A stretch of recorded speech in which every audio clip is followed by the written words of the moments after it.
Organizatori 19. smotre Dečijeg izvornog narodnog stvaralaštva su Kulturno-umetničko društvo Radomir Jakovljević Jakša, Mesna zajednica Lomnica i Kulturni centar Kruševac, a iz ove ustanove u kulturi u ime organizatora o tradicionalnoj manifestaciji govori Čedomir Milosavljević. Danas imamo 9 grupa.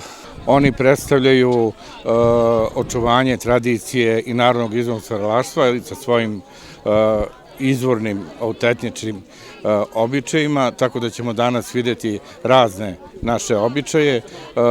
Selektor današnje manifestacije Dragoljub Milosavljević iz Saveza amatera Srbije. Dve najbolje grupe učestvovaće na okružnoj smotri koja će se održati u Brusu, a republička smotra će biti u Ratini.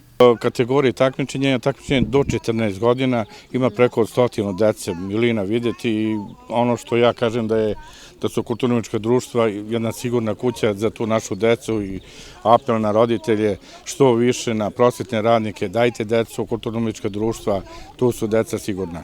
Smotri Dečijeg izvornog narodnog stvaralaštva u Velikoj Lomnici prisustvovao je Vladimir Petrović, pomoćnik gradonačelnice za omladinu i sport, kao i brojni meštani i gosti manifestacije.